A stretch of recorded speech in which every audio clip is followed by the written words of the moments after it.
Okay, so let's get this party started. Hey guys, welcome back to the Crazy Juicy Love podcast. And I have my man here, Rich Heller, a conflict coach. He Some people worked, just say I'm a con. uh, and he's funny. I mean, I like you went to Vassar College, got your BA Hunter social work, and you're like a certified meditation coach or practitioner, and you help people deviate in that. But you tell me more about what you do. Tell people, the audience, your role. Yeah, it's funny because I really don't think much of credentials. Uh-huh. And yet I have a lot of credentials. But the reason for that is I've met people who are very credentialed who like their heart isn't what they're doing. So I Yeah. always like to start from like, why am I in this? Right. So I'm a quote unquote conflict coach. And what that means is I work with people in high conflict situations. Maybe they're having a really conflicted marriage. They've got a dynamic that just keeps going on and on and on, and they're really tired of it. And they know they love each other, but living together is super painful. Or maybe they're getting divorced and one person is really toxic and the other one's trying to figure out how to manage that relationship and how to protect their children and still give their children access to their parent, because cutting your children off from their parent just doesn't really work in life, no matter how toxic they are. Right. Or maybe it's corporate conflict. And I got into this because basically as a child, I love to say, don't tell my mother I said this, I grew up in Armageddon. I don't think she's ever heard me say it. I grew up in Armageddon. That's a big word. That Armageddon, dun, dun, dun. And the deal was that for my brother and I, if there was only one of us in the house, it was awesome. If my brother and I were in the house, it was okay. We didn't fight all the time. If one of our parents was in the house, it was bad. And if both of our parents was in the house, it was awful. And then on the other end, I grew up as a wealthier kid in a poorer neighborhood. And so I'd go out and I would be a target. So it's like there was just everywhere it was conflict. And, your choices are fight, flight, or play dead. And I tried all of those things throughout my childhood and eventually learned that conflict it doesn't have to be destructive. It can be creative. And that really, actually, the reality is that everything positive in this world has come out of conflict in some form. I don't mean like Armageddon-like conflict.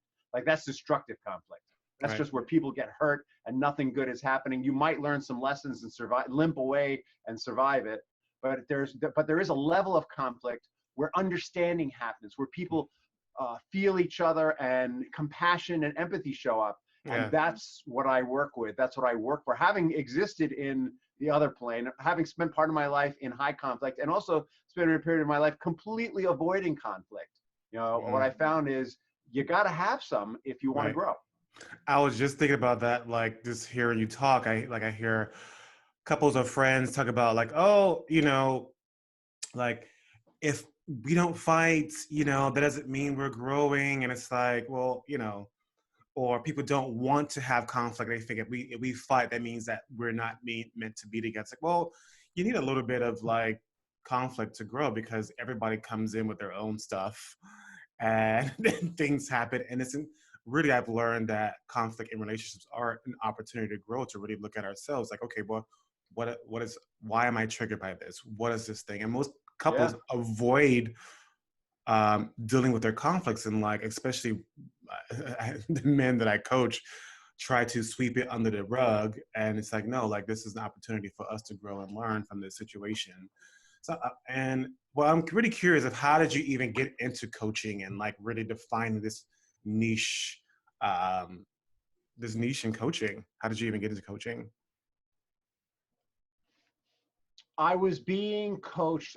In my previous incarnation, I was an entrepreneur for 30 years. In my past life, that was 3 years ago, by the way. My new life hasn't been that long. I was an entrepreneur for 30 years, and I was super focused on busyness, like the world of business as an entrepreneur. And I'm saying it's busyness. In my morning meditation this morning, there's this big book of business. And I was like, wow, how funny that we call it busyness. because I spent like so much of my time being busy, busy, busy. I was going to make mad money. I was going to be so successful, and I did pretty well. And I hired this very expensive coach to take me to the next level, right? And the theory is that if you pay a lot for something, then you appreciate it more and you're more invested, which I certainly was. But what happened after about 9 months is I realized that I was really freaking miserable in busy, Yes. you know, that I was disconnected from my family, from my wife, who I love and adore, and that the passion that I had originally gotten into my work with was missing for the most part, that I just wasn't feeling it anymore. And at that 9-month point, I had a kind of a spiritual emotional breakdown where I literally lay face down on the floor of my kitchen in my very busy home for about 20 minutes, just begging for help. Like, just, oh my God, Just this on the sucks. floor by yourself? Like, Yeah, by myself. And the house is full. Nobody came into the kitchen. Somehow they sensed that I was having a moment. You know, I was hoping somebody would come and just pick me up and say, there, it's okay. yeah. And while I was there, I had this sense of a larger presence. And you know, this voice said to me, it's time to let it all go. It's time to let it go. It's time to follow your heart. And what had happened in the 9 months, listening to this guy and watching him coach me, and I'd been around a lot of coaches, I was like, I want to work with people. I mean, in a deep and intimate way, I want to make a difference in their lives. And in the work that I had been doing, I was in landscape construction and design. I didn't feel like I was making the difference that I was called to make. There was like a calling that was missing in my life. You know, and the short story about sort of the spiritual moment is I got much deeper in my relationship with my higher power. I'm going to keep that really really to myself, because I don't like it when people tell me about their faith and how I should be doing their thing. So I'm really cautious about sharing my own beliefs with people. So I'm going to keep that really bland unless you think it's relevant. And so I had this master's in social work that I had, and I've done a whole bunch of work in that field. Worked with alcoholics and addicts for a couple of years, worked with schizophrenics, worked with at-risk youth. And I was like, you know, it's time to take that passion that I had in my life, that I had set aside to make money, to support my children, and live it again. And while I made the decision that I was going to sell the business by December 31st. I was not going to be in that work post December 31st. And I took a coaching course with IPEC Coaching. Just to kind of get my feet back in the people business. And that was how I became a coach. It was like sort of a total leap of faith kind of thing. I said to my coach, I don't know what I'm going to do after this, but I'm done with this business. I'm done with this life. It's time to make a major change. And what dropped in my lap was the opportunity to coach. And I loved it. I freaking loved it. I loved the forward thinking of it. I was trained as a therapist originally. So like we'd spend a lot of time talking about people's feelings and their parents and all the things that shape those feelings, and, you know, a lot of rolling around in that stuff. But what I loved about coaching was that it's forward moving, and that it was about being a cheerleader. And I am an awesome cheerleader. And I do really well, you know, so like, this is perfect. And that evolved over time. I found my niche, which was conflict coaching. Right. So, but wait, before you go there, I think like you and like most coaches, what we really live for is that those light bulb aha moments. That's what really turned me on about coaching. When I was doing the therapeutic work, there weren't a lot of aha light bulb moments. But when you're coaching someone, like all of a sudden you give them a distinction, and it's like a door opens in their mind, and they go, oh, it's like the moment I had, like, oh, I'm freaking miserable. Oh, there's another way to live. That was like a light bulb aha, major light bulb aha moment. You know, but when you're working with someone and they have that, it's just like, yes, I really made a difference in somebody's life today by helping them open the door to the next phase of their life, the next stage. There's nothing more fulfilling than that. Yeah, it really is. It's like, for me, I get very moved, and like my whole body just like, I don't know, just like kind of like tingles. It opens up, especially when a client finally sort of owns up to how they've been acting and behaving. Like, there was this guy, a potential client that recently that I was talking to, and I kind of pointed out to him. I was like, I have to stop you because you're talking around yourself. You're not talking about you. You're talking about your parent, but not how it affected you. And I asked him. I said, "What did you make it mean? This relationship of about love with your parents about love?" And he said that I don't deserve it. And I was just like, and it like really moved me. And then he said, I forgot, he's from a particular culture in Nigeria. And he said, the Nigerian women are dangerous. And I was just like, and then he started to say how his actions and behavior made sure that he was not, and he like, it just kind of spilled out. It was just like a real aha moment for him. He was like, oh my God, like, now I see why I'm not married at 52, because of these beliefs that I had. And it was just like opened up. Like it was so moving just to hear him say it and not me give it to him. But it was like those moments like that. It's like, yes, it's that's huge. It's huge. And you have this sense like, all right, this is what I'm here for. Mm-hmm. This is my purpose. Yeah. It's like, that's the coolest thing in the world. Yeah. So conflict. So I guess you talked about a little bit, but when normally couples come to you, or do you do it individuals as well? I work with individuals. I work with couples. I work in organizations. Yeah. But honestly, my passion, because I am the child of divorce, and because I also got divorced, though I was never going to do that, right? I was never going to do to my kids what my parents did to me. I was a victim, right? Because that's so much of my background.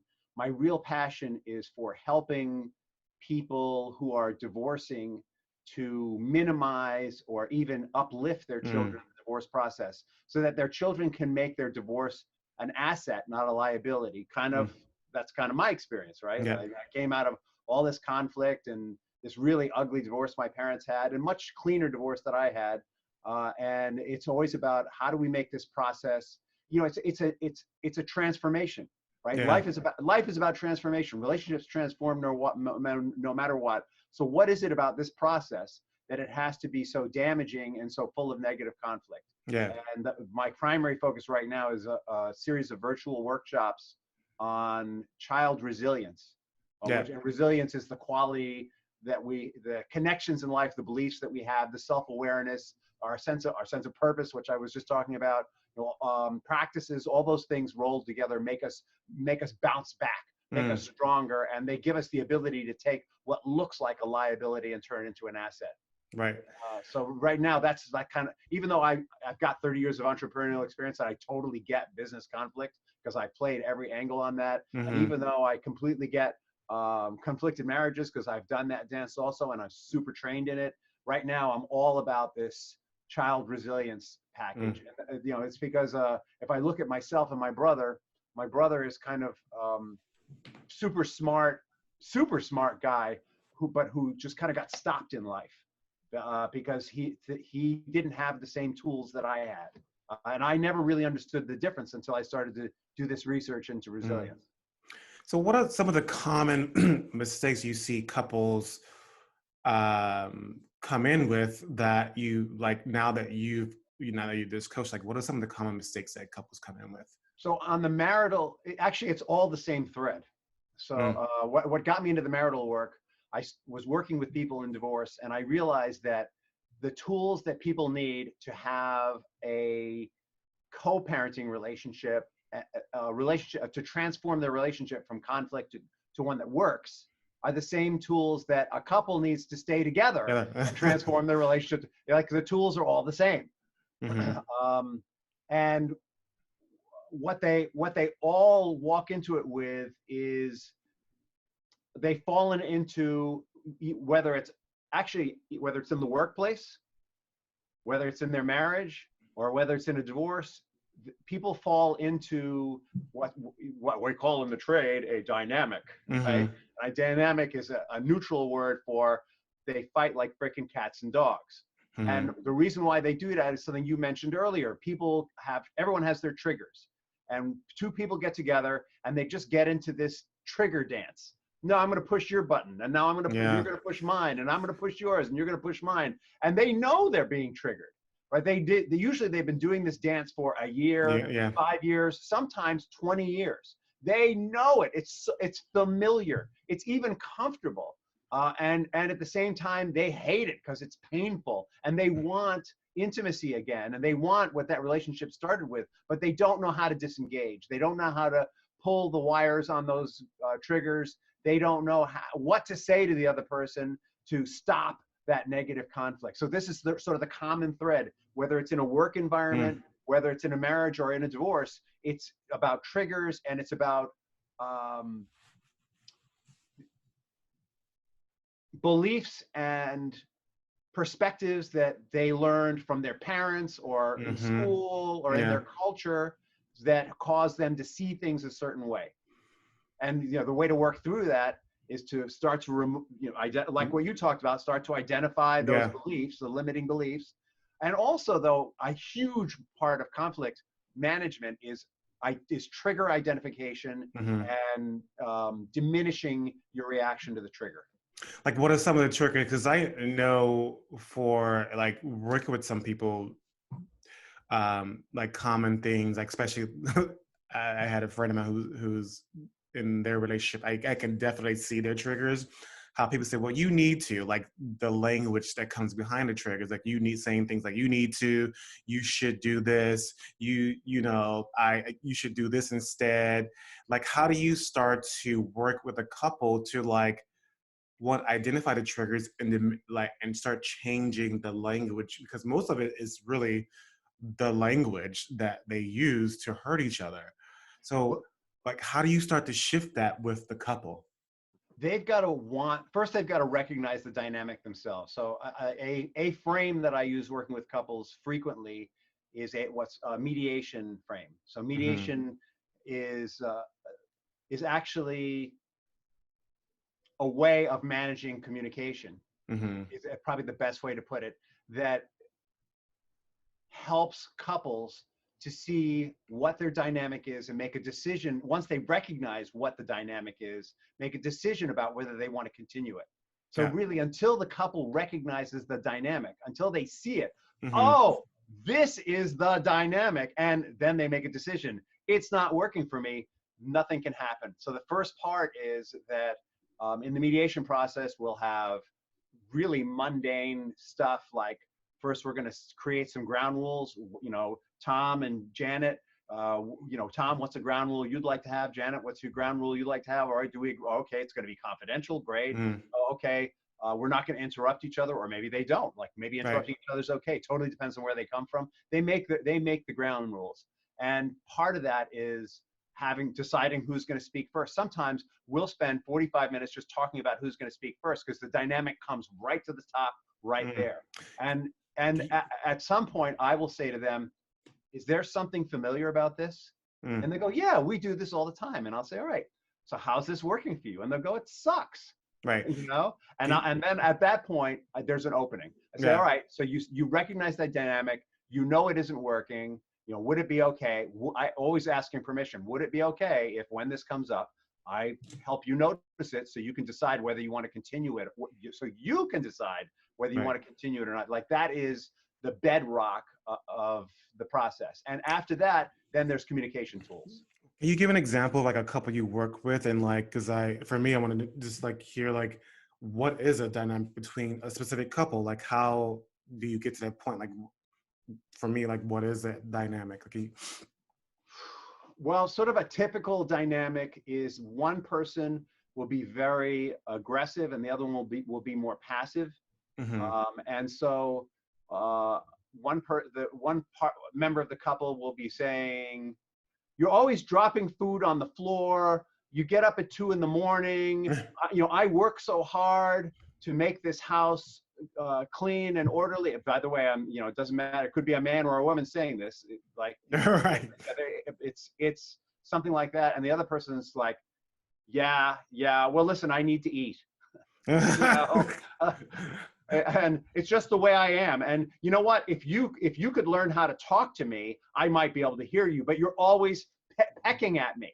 You're always pecking and nagging me, and I just can't receive it. And that'll go on and on. It'll escalate. It'll come out in different ways. But that's kind of a very typical dynamic. Is one person is very aggressive about what they're unhappy about, and the other person is just super defended, and they just can't receive it because the way that person is delivering that message is reminding them of their father, their mother, something from their childhood, and they just no, I'm not. This is not safe. I'm not going to let that in. And then they'll attack them in the same way that they feel attacked. They'll attack them in other ways. They'll say, you are so OCD. Why can't you just, why can't there be a crumb on the floor?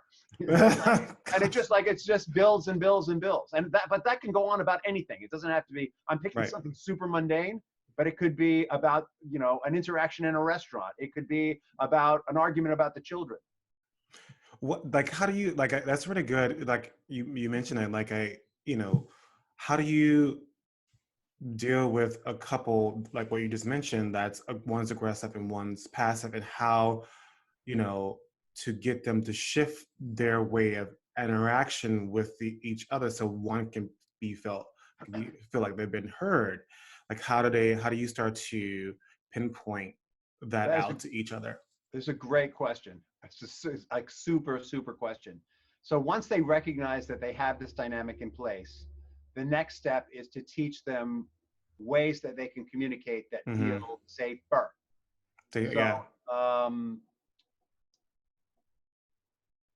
This actually comes out, there's a Family Kind parent education program for people getting divorced that really emphasizes this, that I teach with them as a volunteer. And they're really big on what's called I sentences. So an I sentence starts out, I feel mad, glad, sad, afraid, or any of the 5,000 derivatives of those 4 basic feelings. I feel frustrated when I come out and find crumbs on the floor because I'm really committed to having a clean house with no rodents in it. So that's really different than, you're always dropping stuff on the floor and it's making me so angry. So, the first sentence is I feel, so it's responsible when I find this because, and this is why. And the second one is you're trashing my house and you're making me feel a certain way. Not only is there blame in that, but you actually give away your personal power to the other person. The first is a statement of responsibility. It's basically saying, I feel triggered. And the reason why I feel triggered is I'm seeing this. It's not saying that this is wrong, good, or bad, and then the reason why this is a trigger. Like they may live in the most rodent-free city in the world, but it's still a trigger for them. So it's communicating from an I sentence is a stance of responsibility and accountability, and it's self-empowering. And then the other side is responsible listening. Where we're taught in coaching to reflect back what people say. In mediation, they call it looping. So that is, the other person would say, what I heard you say is that you're really concerned about rodents and it's really frustrating when there's food on the floor. And so it's noticing a fact and a feeling. Instead of, that's totally different than you're freaking nagging me all the time and it's driving me crazy. It's such a really good point. And I'm curious, I'm curious to get your thought on this, because I always say this all the time, and I haven't really found studies about this, but changing the you statement to I, why is important? Why is the you statement so triggering? Why do we need to shift that language from you to I? Well, number one, when we're blaming other people, we're putting a lot of responsibility on them for how we feel. But Yes. also number two, when when it's all about the other person, there's no accountability for the fact that I'm feeling Right. it. Right. And as I said, it's disempowering when I say, Jimmy, you make me feel, actually, it can be a positive. Jimmy, you make me feel so amazing. It's still not owning my own power. It's still Right. giving you power over me. I mean, I think like in so many loving relationships, we go, oh, you make me feel so da da da da da da. And actually, I don't think that's a positive either. Right. I think it would be safer to say, when I'm with you, I feel so. Right. Because you're being responsible for your own feelings. Is like I've learned that you can't make me feel any way. I I'm responsible for my own happiness, my own feelings. I tried to explain it to somebody one day. They had no idea what I was talking about. I was like, well, you can't make me feel this way by you saying that. I'm not triggered. So therefore you can't make me feel this way unless if I am triggered, there's something about me that's believe that it's true what you're saying. And that's the only reason why I would be triggered. Um, I think the reason why we feel triggered yeah. is we feel that we're disempowered and we're Yes. victims. We're Yeah. disempowered and we're victims. Mm-hmm. But even in a positive frame, when people are in love and they get into that space of, oh, he makes me feel so da da da da. That's still the same thing. It's still Yeah. disempowerment. It's even though it feels better, it's still disempowering. So it's super important in terms of trigger management. It's super important to get that the only thing we can manage is between our own ears, number one. And number two, the only persons who are responsible for what goes on between our own ears is ourselves. That's not to say that stuff doesn't happen. That's Right. not to say that people aren't vindictive or even evil sometimes. Yeah. But it's how we manage it and react it has everything to do with whether it's what resilience is about to some extent. If when we're victims, we have no power and there's no bouncing back. Right. But when we're personally empowered, no matter what happens, we can move through to the next thing. Right.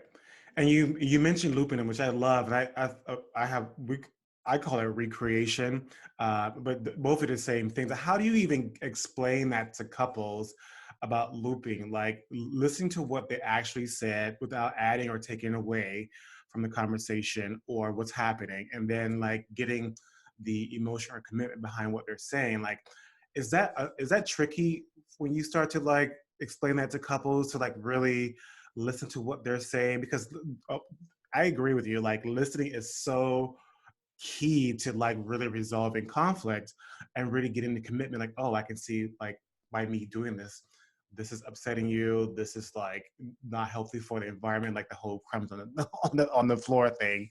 But how do you start to have couples engage in that kind of conversation, in that kind of exercise? By the way, the crumbs on the floor thing was real. I'm sure. Listen. I didn't make that up. Just so you know. Right, because it really doesn't take much. If you have a dynamic, it doesn't take much to get it going. So it took me a while to really get what reflective listening or committed listening or looping is about. And I think it takes anyone a while. And I think it's because, well, my personal experience was that when I first started practicing it, I was somewhat defended. Really? Like I felt like, is this about me? Is this about me? Is this about me? And the ultimate expression of looping or reflecting back what another person is saying is getting you out of it. Right. Like being a good coach, you get you out of it. Out of it, yeah. Or you notice you, but you is not in the way. It's not like you don't exist. Right. And so what that means is if somebody says something to me, that when my wife says something to me that is potentially triggering, it's about noticing the trigger, but still seeing through her eyes. So when my wife, what is something she really had a moment with me about? When my wife says to me, this is actually not unusual. She says to me, that dripping faucet is driving me crazy. We really should get someone to fix it. What I hear is, why haven't you fixed the faucet? Right? But I've done enough of this work to this point where I notice that a part of me has that reaction. I go, okay, I get it. Like, there's a part of me that feels very responsible. And I can say to her instead, you know what, Catherine, is her name Catherine? I hear that that dripping faucet is a source of a lot of frustration for you and you'd really like it fixed. She says, yeah, that's it. Right? Now, if I said to her, Catherine, what I hear is that you think I'm a lazy bum and I should have fixed the faucet, she'd go, no, that wasn't really it. Though it would be good if you fixed the faucet. Yeah. You know, it's like, so it's interesting. Like there's my trigger, you know, which comes from my childhood, and then there's what she's really saying. Yeah. And it's about separating those two things. And the way to that is, studies show, is regular mindfulness practice, regular meditation practice, and or regular prayer practice. They all three things, that reaction of, oh my God, I'm being attacked for not fixing the faucet. Ah, alert, alert, alert. That's, you know, what we call an amygdala hijack. The amygdala is like the survival part of your brain. It's deep in there on top of your spine. And it says, danger, danger, danger, you know, and it has you react quickly without thinking. But when you have regular practices in your life, mindfulness, prayer, or meditation, you learn to notice when your amygdala is hijacked or triggered. Take a second, and you actually, because you're observing it, that must mean you're in another part of your brain. Right. When you're not observing it, when you're just experiencing it raw, you're deep in that experience, and there is no getting around it. You just got to say, I'm having an experience. I'm going to pause. But when you have a certain level of practices in your life where you start to identify that, you can pull out of it faster and faster. Right. And so that experience that I just described to you, that's like I spent 30 years doing a lot of meditation and a lot of prayer and a lot of personal work. So now I have that, but that wasn't always true for us. Like 20 years ago, much less true than it is today. It's funny, like you said that, like my next like segue is to, like, you know, Will Smith had said this thing on the Red Table, which is Jada Pinkett Show's wife's show. Like one of the, what you just exactly just said, like how when you have that kind of practice, he said he learned that when he's feeling triggered in the relationship or by something, he said, and he's really pissed off. He says, I'm really pissed off at you right now, and I can't have a conversation with you. And what his point is saying, never have a conversation when you're triggered or feeling like heated. Is that something that important that you tell your clients? Well, you know, unless you're like in Afghanistan and have a machine gun in your hand and you're under fire, yeah, I'd say that's true. I mean, like really that amygdala reaction, that's a real life survival, like my life is threatened reaction. Right. And the fact is that most of us are not experiencing that in the United States today, at least not on a regular basis. So yeah, you know, like it's a necessary survival tool, but it's about getting context for it. And right. Because we're not living under those kind of situations anymore, our amygdala is still super busy. And I love that. You know, I think the first step is, saying, I'm so pissed off. You just got to give me a minute. I used to have a lot of road rage. God. I used to get really angry at people on the road. And I realized that the anger was super unhealthy. Like I started reading, like holding a resentment and living with that level of anger. You're triggered all the time. And so the first thing I did was I got a bracelet with peace signs on it. And I put it on my right hand because that's the hand that I used to gesture to people with. So I put it on my right hand as a commitment. I'm doing this meditation practice. And so somebody would cut me off and that hand would start to come up and I'd see that bracelet and I'd go like this instead of like this. You know, so that's a good idea. At that point, that was the best I could do with it. You know, the best I could do with it is, all right, I'm having the damn feeling, but I'm going to show the world something else. You know? And then over time, it evolves into, all right, I'm having the feeling, but I can have the feeling and I can live somewhere else in myself with it at the same time. Right. At the same time, because the truth is that feeling like a victim, being angry, you know, having that intellectual desire to win and not really caring if anyone else does, high empathy for other people and not really worrying about what you get, win-win where everybody wins, or the next level where you have that sense of flow in your life and everything's just coming together, and then that final level where you just feel totally connected to everything and blissed out. All of those things exist in us at the same time. Right. It's just a matter of making enough space between our ears so that we can start to choose, where do I want to hang out today? I may have that feeling, but I'm not going to hang out in that feeling. And it's so interesting. It's like a split second when you have to choose love or fear, basically. And it's like, and I guess, as for me as a coach, it's like, I used to, before I started doing this work, be like triggered by things and be like, F you too as well, like that. And then like now it's like I'm having sort of better internal conversations. Like, okay, is this really worth it to like be triggered right now, to get pissed off by now, to have this reaction to this person and set them off, sort of have this sort of ripple effect. And I'm like what benefits am I getting out of like responding to this person who's probably having a bad day, or even who's, like, I have one of my best friends, like she says some things to me that, like, she says the total opposite of what I'm talking about, and it always triggers me, and I always have to like pause and be like, no, that's not what I like say. She knows what I'm doing, and I'm like, because before I'd be like, you're not paying attention, like just immediately like cut her off. I had to learn to manage my own emotional triggers around some conversations. Be like I have to take a pause, moment, and then just respond, just answer the question, and not make some assumption that like she might be busy. Sometimes she's always multitasking, which also like sometimes triggers me too. But I have to like, okay, that's just where she is. Not, I can't make it meaning anything about me. So I'm curious too, like what other than like I'm a pause and talk to you later, like what other sort of techniques do you have couples do so they can like not immediately react? Well, the first step is recognizing that they're reacting and that the other person isn't at fault. Right. They may be, something they're doing may be triggering them, or I'm hesitant to use the word causal, because causal again sounds like they're responsible. The first step, like I said, is recognizing that it's happening. Yeah. The second step is being willing to disengage from that when it comes up. Yeah. Being willing to disengage from it, because that story I told you, that couple, they've been doing really well, but they do flare back up into their stuff from time to time. And I think it's because when you have a pattern in your life, they've been married a long time.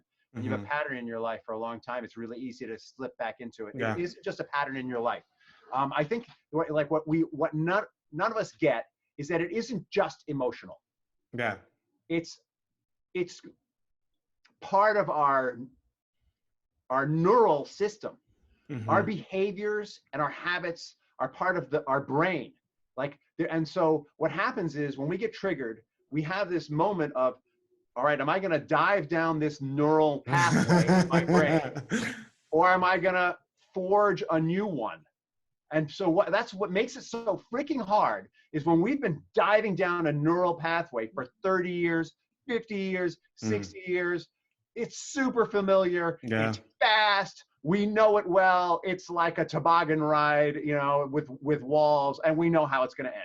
Yeah. Right? Even though we don't always like the ending, we know how it's going to end. But we know in the end we're going to feel self-righteous anger, even though it's going to be miserable. And self-righteousness, would you rather be right or happy? Often people would rather be right. Right. But like just seeing that, like I think that Will Smith story is great, because he it's not like he recognizes it and all of a sudden he's some enlightened being Right. who can just jump out of his trigger. Right. His reaction is, I'm freaking pissed off and I need a moment. I'm going outside. Right. And so what he's doing is he's literally forming a new neural pathway by doing that. And then the next step when he goes outside is, all right, now I'm here. What the am I going to do now? Right. Well, or maybe I'm going to think about the trigger. Maybe I'm going to think about go to my happy place. I mean, everyone figures out how to make that new neural pathway. And it's work. And it's work. Like meditation and prayer and mindfulness are helpful. Yeah. But deciding what you're going to do or how you're going to manage that trigger is the next step. And the sort of the life hack for any form of unhappiness is focus on the other person. Yeah. Focus on the other person in a way that with complete empathy and with no regard for yourself. That's the life hack. So, when I worked in the alcoholism and addictions field, what we used to tell people is, if you want to drink, go help another alcoholic. Mm. Yeah, and the only motivation being, if you help that alcoholic, maybe you'll feel better. That was your only motivation in it. So it's a life hack that works again and again and again and again. So if you can't help your partner who's triggering you, maybe you can go help someone else. But there's something about jumping to that energy level of, all right, I'm just going to give. I'm just going to help another person, that gets you out of, I can't believe they did that to me and I'm so mad at them. You know, Right. Wow. It just energetically, it takes you, if you think about human beings, we operate on 7 basic energy levels. So I've been told. And actually, this is my experience. So level 1 is, oh, life sucks. What am I going to do?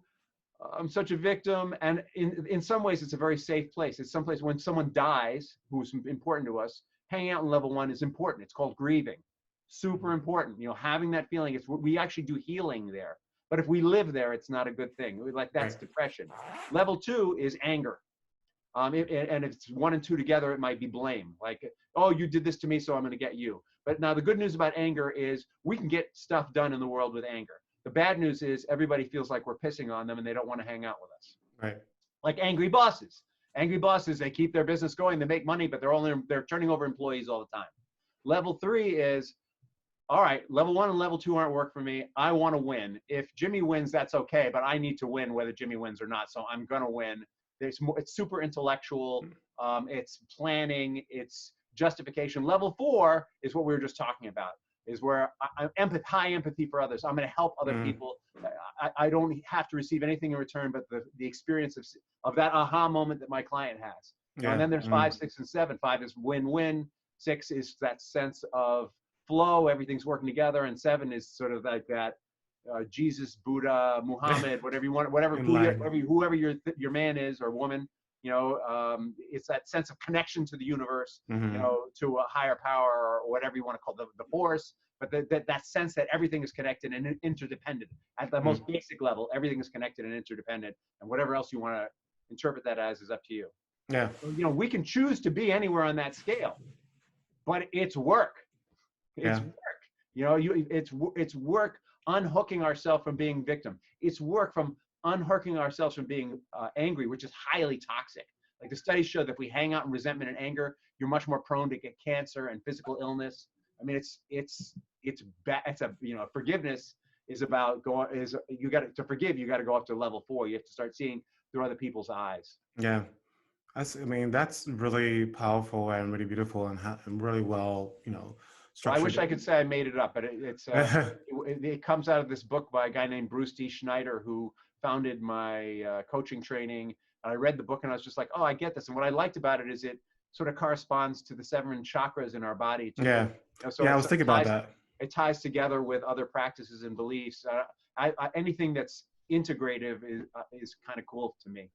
Yeah, it's just going back to what we said, just have the willingness to do the work to get to those places, and you choose those moments. Yeah. Like, this is what we're freaking here for. Yeah. Right. I mean, I think, you know, it goes back to where we started, right? What was I doing? I was in busyness. Yes. Right? and I was not growing, or I wasn't growing much. And I was often very angry and frustrated, and often driving. So it's no wonder I was freaking miserable. Yeah. And I think that many people have this experience of life.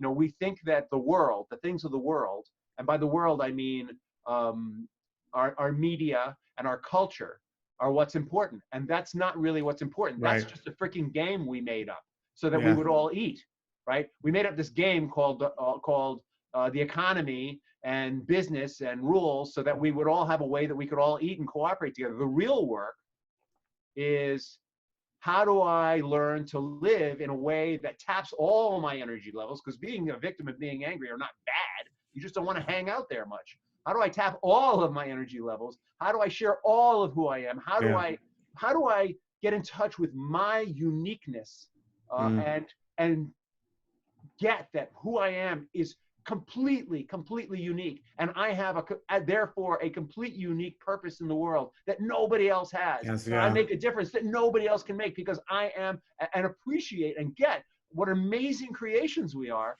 and make a difference in each other's lives. That's what we're here for. And Right. but so often we can get tied up in, there's a crumb on the floor, or you're always nagging me, or why aren't I making more money, or and it's like that's fluff. Yeah. That's fluff. Yeah. Sorry, I got a little passionate there. Yeah, I know. It's all good. It's all beautiful. But you have another passion. You're working on this program. Can you tell us about it? Yeah, I mentioned it before. It's called Divorce Proof Your Kids. And it's funny, I've gotten pushback from some of the people who are influencers in the divorce industry. They think it should be called Build Resilience in Your Child, or for, a workshop for divorcing parents. That's a really straight Great. rendition of it. But like I said, what makes it resonate for me is, why am I a successful, viable human being, and my brother, is sort of in this appears to me anyway, Mm-hmm. like to be at a sort of a stuck place in life and having difficulty moving forward. And the only difference I can come up with is that I went to a school that emphasized creativity. I went to a school that emphasized connection. Mm-hmm. I had role models in my life who really nurtured me and fed into me.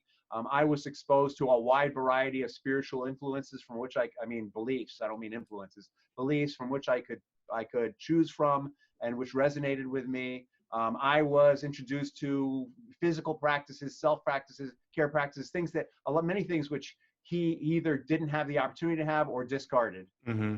And so, I'm living this life where I'm like jacked, and I love my life, and I wish the same for him. Mm. So, I want other people's children in the divorce process to have this. Actually, here's the real dope. Forget my brother. The straight dope is, it took me like 30 years to get to the place where I felt like, oh my God, all of who I am is amazing. It took me 30 years to get to that place, instead of, oh, my dad sucks, my mom sucks, Yeah. oh, my kids are a pain in the ass, oh, to get from that place to, oh my God, life is so amazingly vibrant. And it took me 30 years to get to that place. And I want kids whose parents are getting divorced to get there in like a year, or 2 years or 5 years instead of 30 years. Instead of losing is really probably a victim perspective. Instead of working through it for 30 years, they could be making a difference in the world, like at 12, 15, 18, 20, or whatever age, instead of much later in life, or instead of getting stuck in busyness. So what is it? And the last piece I want to put on there is that first year post-divorce is the high risk year for these kids, no matter what age they are, like 21 to 6. That year is the year where they're most likely to have low self-esteem, to be sexually promiscuous. And I don't mean that in a judgmental way. I mean to have sexual relations that they don't feel good about themselves in, is what I mean when I say that, whatever that means to another person. I don't mean from like a moralistic, oh, you're very promiscuous kind of thing, but it's about feeling good in the relationship. When you're having sex, you feel good about what you're doing. Which by the way, I've had plenty of experiences where I didn't feel that way.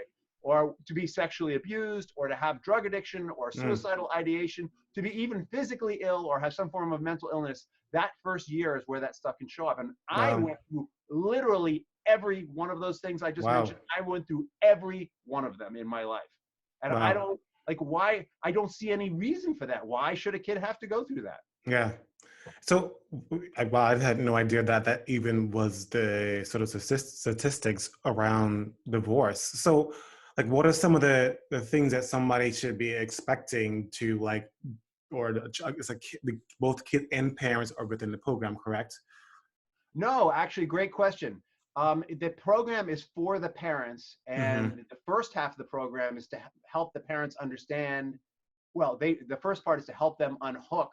Very often, parents who are getting divorced are being triggered by the other parent. Right. So the first half of the course helps them to identify those triggers and unhook. And we talk about mindfulness, meditation, prayer. We talk about just the conversation you and I have. We talk about they go through a forgiveness exercise, and then they go through a sort of, all right, what do you want your life to be in the next 5 years or 10 years? And what I'm finding is if they're having trouble with the forgiveness exercise, if they're having trouble letting go, usually they have trouble projecting into the future because their energy, their So emotion is yeah, so so wrapped tied up up in it. Yeah. in she's such a or he's such a that they Mm, can't think about who am I going to be without them. And then the second half of the course, and that, by the way, that's all rock solid personal resilience stuff.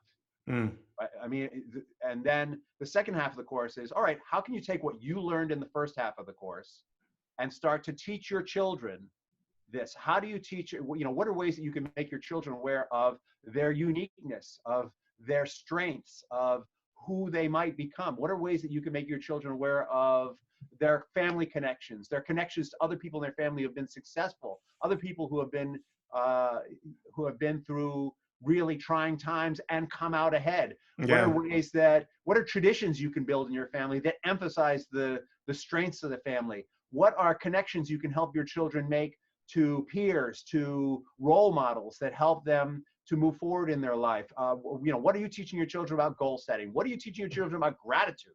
What are you Mm, teaching your children? And yeah. how can you teach them about gratitude? How can you teach them about forgiveness? And there's an exercise in there that helps them and their children let go of, but honor the Mm, marriage that was before the divorce. yeah. So a lot of times in divorce, what happens is the parents are like, I made a huge mistake. I should never have married Jimmy. That was a total mistake. And you know what? Kids, we are not going to talk about that time. We're only going to talk about, it's going to be year zero. This is going to be year zero for us. We're going to start over. Well, that totally invalidates their whole childhood Mm, experience. And it also is a way of saying, oh, what a mistake I made, instead of maybe there was something good. Maybe my mm, relationship with Jimmy started out on the right foot, and maybe we just grew in separate directions. Instead of invalidating the whole thing, how do you honor what was good and strong and keep that in the forefront? Because the yeah. children, what's strong and good in them comes out of what was strong and good Yeah. in that marriage. Yes. What's strong and good in them comes out of what's strong and good in Jimmy. What's strong and good in the other person. Yeah. And it's often sometimes like what you said, they're so wrapped up in the hooking that they forget about the strength that they have given to their children. And it's just so critical to really just get to really refocus or reframe, like what you said, to like the resilience, the love, the characteristics that, as a parent that we have given to our kids, because that's right now, that's really important, not this whole other things. And my Um, parents, for all their mistakes, I have to give them honor. mm, A good deal of my resilience didn't just come from the going to a school that taught me those things and all that other stuff.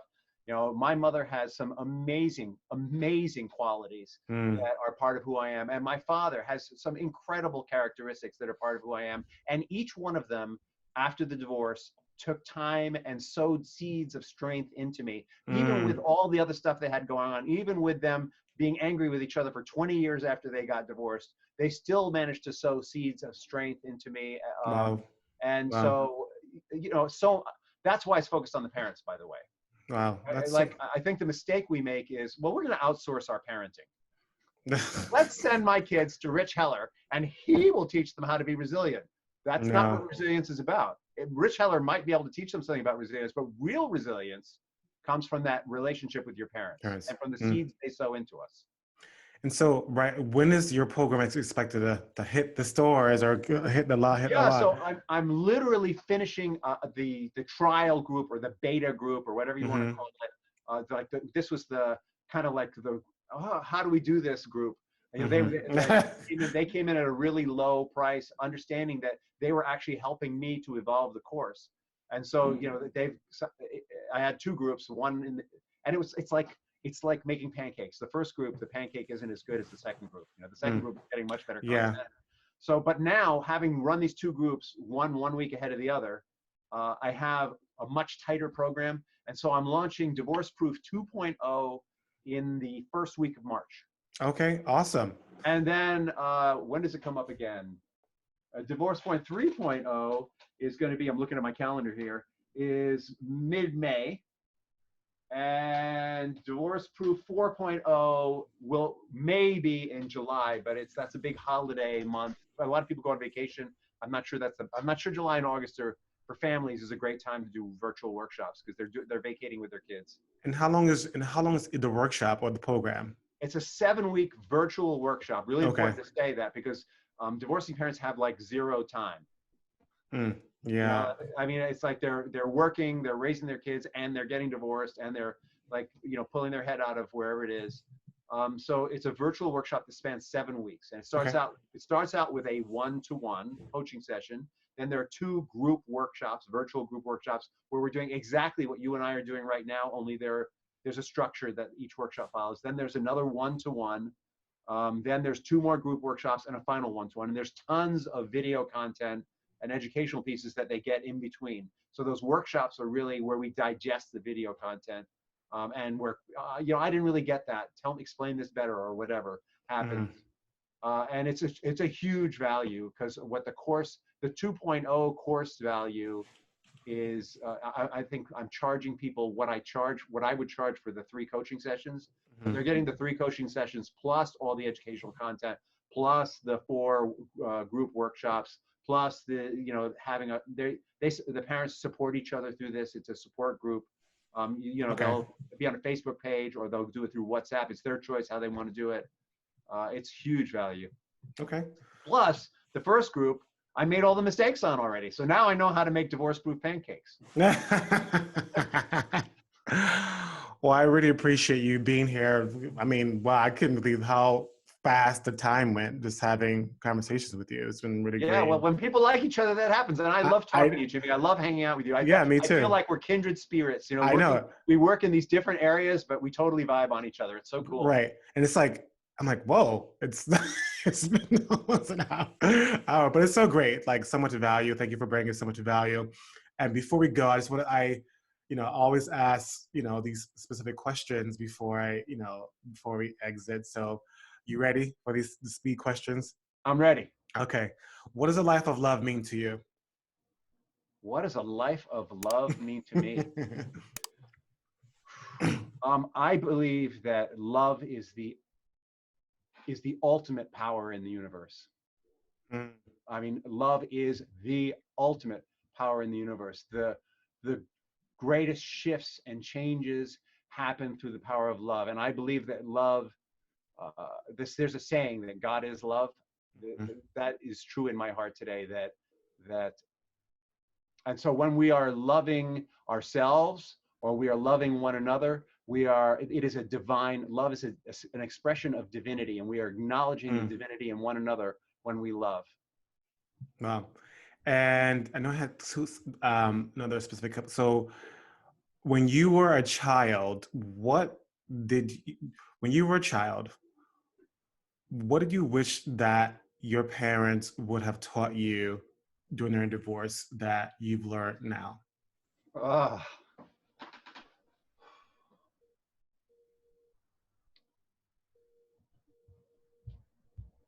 I wish that my parents had really learned to communicate with one another and taught me more about positive communication at that time in my life. It took them so long to learn how to communicate positively.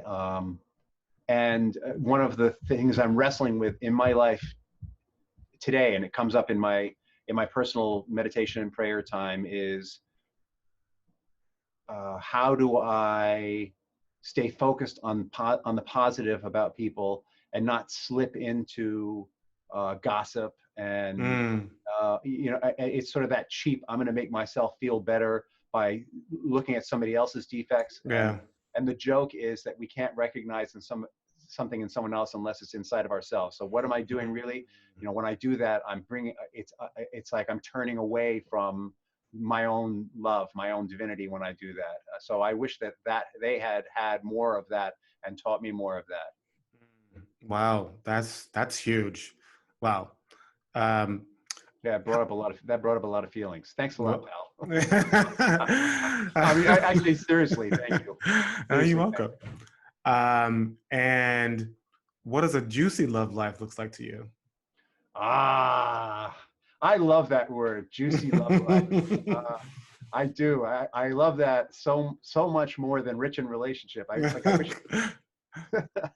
I want to change the name of my company to Juicy Relationship.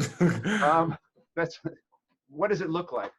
A juicy relationship is where I bring all of who I am, and they bring all of who they are to the relationship. Mm. And we dance and play and take joy in each other's amazingness together. Yes.